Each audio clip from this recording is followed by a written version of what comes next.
Hey guys, welcome back. 2017 is on the horizon. SHOT Show is right around the corner. I'm sick as a dog, but I'm here at the tabletop today because my good friends at Blade HQ agreed to loan me one of the handful of Spyderco Para 3s that they currently have. Not even for sale yet. They've just got a few in hand, more or less samples for photography and stuff like that. And they're like, you know what? I bet the late Boy Scout would enjoy looking at this. And so here we are, and I get to show it to you guys. They agreed to let me show it to you guys. So here we are. We're going to show you the Para 3. I think this might be the first look. Not a review because it's not mine. I can't use it. But we're going to give you a good look at it, weigh it, measure it, show you the knife against a whole bunch of other knives, etc., and have some fun. So let's take a look without any further ado at the Spyderco Para 3. And that apparently is the name that it's going by. Not Paramilitary 3, but Para 3. We could debate on whether that's, I'm peeking out there, whether that's the best name for it. But you know what? They chose Para 3, and I don't mind. The knife itself is what I'm most interested in. Here it is. Let's go ahead and get that sucker out of the plastic and take a good look at it. Now, I think you will have seen this in a recent knife talk video from the guys over at Blade HQ, in which they kind of compared it against the Para 2 and the original military, etc. And I guess we'll talk real quick about why I think it's a weird name. It started off, the paramilitary was a version of the military, and then the Paramilitary 2 came out as a revised version of the paramilitary. The Para 3 is a smaller version of the paramilitary. So it goes military, paramilitary, and then this thing. So I don't think 3 is the right name for it. It doesn't really work for me, but it works for all of you guys, I'm pretty sure. And there it is. So there's a quick look at the knife. You can see that the lines are extremely familiar if you're familiar with the Paramilitary 2. And let's go ahead and lay the Paramilitary 2 on the table because the side-by-side is probably one of the things you'll want to see first off. There's the Paramilitary 2 and there is the Para 3. So we'll turn them this way as well. You can kind of get a sense for the size. So pretty big size difference there. You can tell that right off the bat. And we might as well bring in the ruler right now and see where we're at. So on the Paramilitary 2, we're at about 8¼ inches or so, roughly 8¼ inches. And the Paramilitary 3, it looks like we're at about 7⅛, roughly 7⅛ inches in total length on that. Blade length on the Para 3 is right around 3 inches, just barely under 3 inches. And the Paramilitary 2, about 3½. So we lose about ½ inch and a good amount of size in general. Let's go ahead and weigh the two as well so we get a sense for how they compare in that sense. And bring out the scale. So let's start with the Paramilitary 2 because that's the one we're most familiar with. And we've got a weight of 3.7 ounces on the Paramilitary 2. Throw on the Para 3, 3.4 ounces. Now I saw it listed at 3 ounces. So it's interesting to see 3.4 is what I'm getting. Once again, 3.7, 3.8-ish, and about 3.4 on the Para 2. How is that for an EDC weight? I think it's pretty nice, particularly for the durability, the strength, etc. that you're going to get from this style of knife. And I do think that that's kind of where this really hits home. This is going to be the kind of knife that you're going to want as a great EDC knife, a very good size for EDC, that is also very durable, very tough. And I've proven in past videos that the Paramilitary 2 is a very nice, very tough EDC knife. I don't feel like that's, too heavy, too big for EDC. It may be right on the fence, but it works for me. I might as well leave that guy on the stage for now.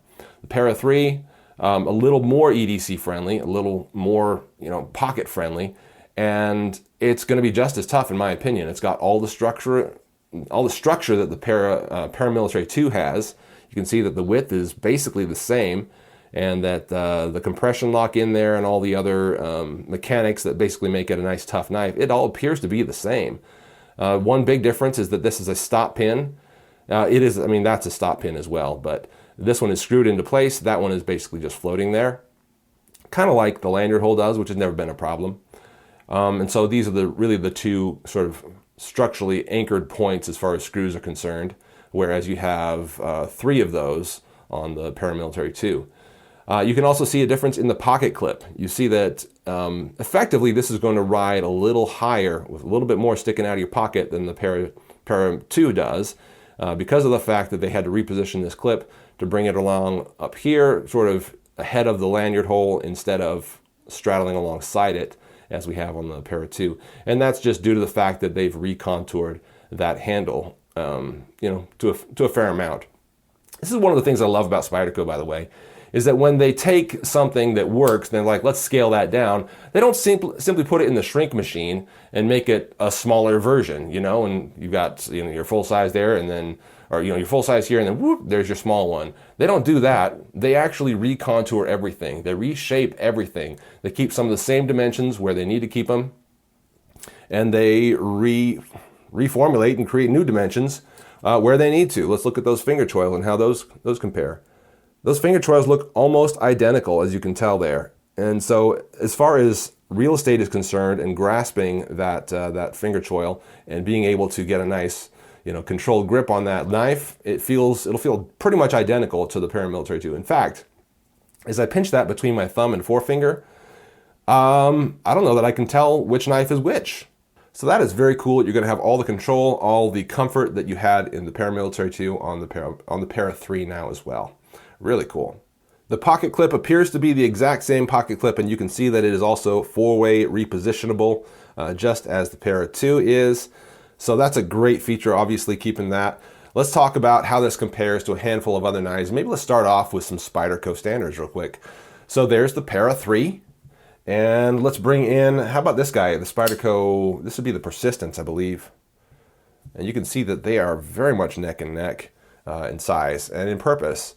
They work very, very, very much alongside each other. This one just being a much, nicer knife with materials, S30V on it, and the compression lock and all that, and made in USA, whereas this one's made in China.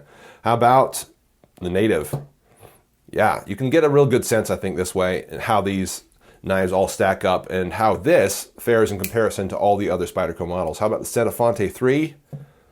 Coming up a little bit larger, longer in the handle, maybe slightly larger in the blade, but not by a whole lot.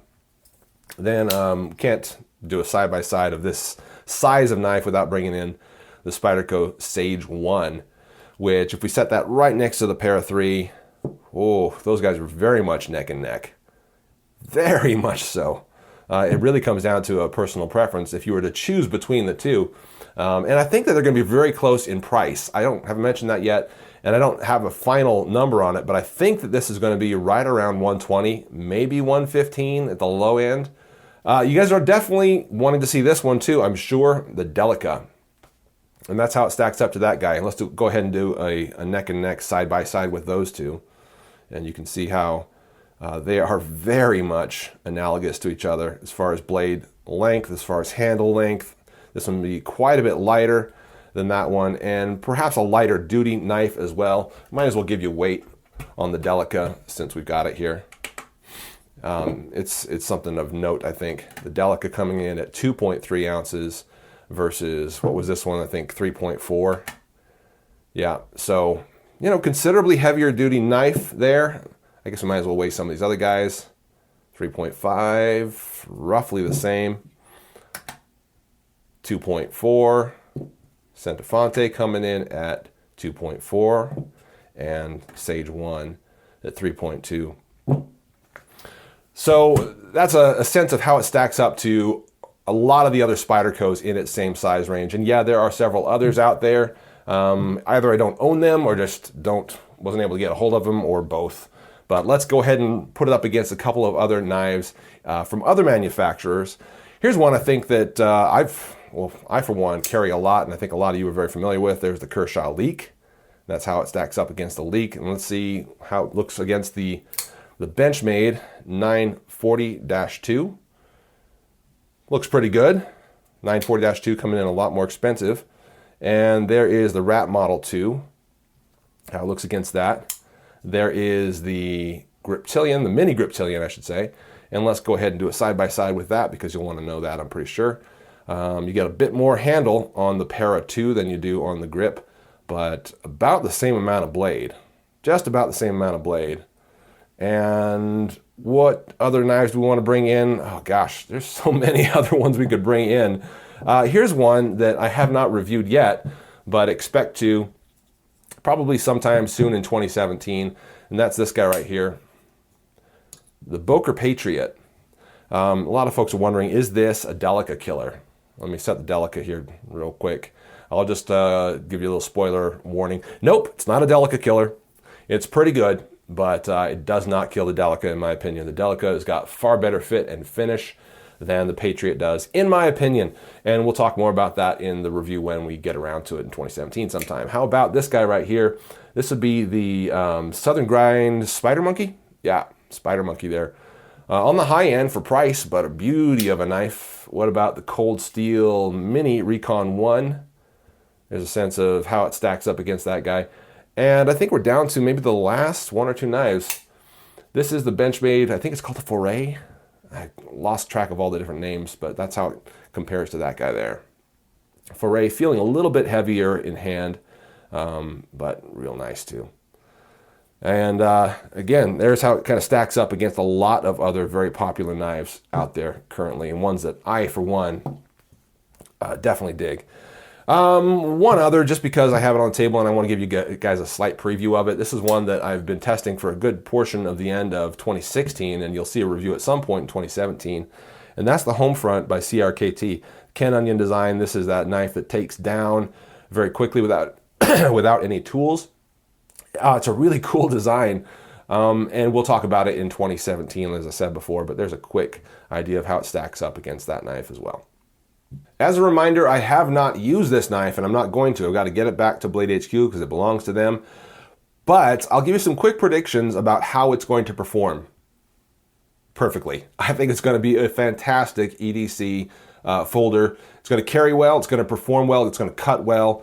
The construction, again, it appears to be everything that the current Paramilitary 2 is, and I can't see that there's going to be any downside to buying a Para 3 versus a Para 2 as far as durability and strength is concerned. It seems to have everything that the Para 2 has.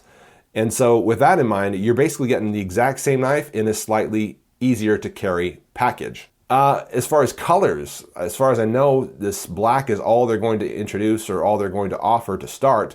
But I would love to see some beautiful blues, some brown, some greens, and some other really cool colors. You know, basically everything we've gotten from the Delica line, I'd like to see that in the Para 3. I'd like them to, you know, come at it as a fun, cool looking, brightly colored EDC knife. Why not? You know, I think that it would totally sell in lots and lots of cool colors. But that's about it, guys. I want to thank Blade HQ, of course. Head on over to bladehq.com when this knife does come out. That's the place to get it. They'll have it for sale. I don't know when. I can't predict, honestly. I think it's coming really soon. Maybe early 2017. I thought it'd be here at the end of 2016, but here we are, and they still don't have them in hand. So get on the notify list or whatever they have there, the little email list, and they'll email you when they get them in stock. I'm for sure going to be buying one as soon as I can, and I kind of regret that I have to give this one back. But that's a first look at the Para 3 from Spyderco. I think it's going to be the 2017 knife to have. I'm Late Boy Scout. Thanks very much for watching. We'll see you guys later.